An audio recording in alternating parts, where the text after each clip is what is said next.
राष्ट्रहिताचा बुलंद आवाज, राष्ट्रप्रथम न्यूज।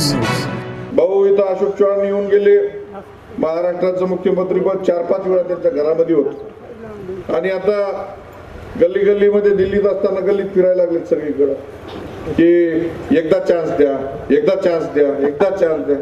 अरे 72 वर्ष झाली, तुम्हाला चान्स आहे नांदेड जिल्ह्यात, दुसऱ्याला चान्स कुठे आहे? आम्ही आपलं झगडून तुमच्या जनता जनार्दनाच्या मायमाऊलीनं आमच्यासारखा एखादा आमदार, आज मी होतो म्हणून माझ्या बरोबर 3 आमदार दुसरे बसले।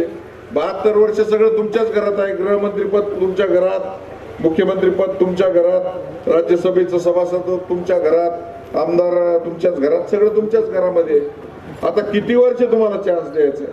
या गावामध्ये फिरल्यानंतर मग काल परवा भाषण केलं म्हणत त्यांनी की मुदखेडला बारामती करून दाखवतो म्हणून, आणि तिथं अजित पवारांनी बारामती केली। ते महाराष्ट्रात जे उपमुख्यमंत्री पद आहे, तुम्हाला कुठेतरी मनाला काहीतरी वाटलं पाहिजे। त्या उपमुख्यमंत्र्यांना बारामतीचं नाव सगळीकडे केलं आणि त्याचं नाव घेऊन तुम्ही मुख्यमंत्री दोनदा असताना सांगता की बारामती करून दाखवतो। हे पूर्ण पैसे वाटून वाटून भानावती करून टाकते आमच्या लोकांना सगळ्याला, तुम्हाला सांगतो। आणि हे सॅटरडे संडे नेते अशोक चव्हाण साहेब, कधीतरी 15 दिवसाला शनिवार रविवार इथं यायचं, प्रचार सभा किंवा पत्रकार परिषद घ्यायची, 2-3 उद्घाटन करायचे, नारळ फोडायचे आणि निघून जायचं।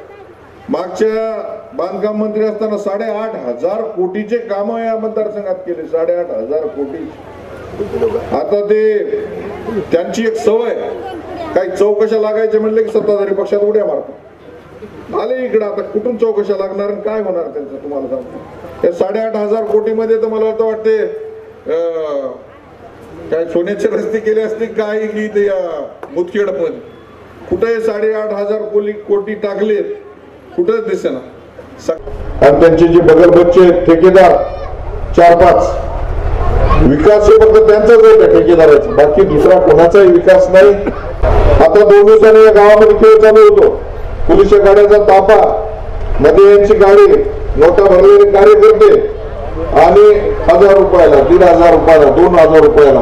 हे तुमचाच पैसा आहे, काही नांगर आणून पैसे आणले गेले, तुम्हाला सांगतो हे तुमच्यासाठी आलेला पैसा आहे। तुमच्या योजनांचा पैसा खाऊन तुम्हाला पैसे वाटायला लागले।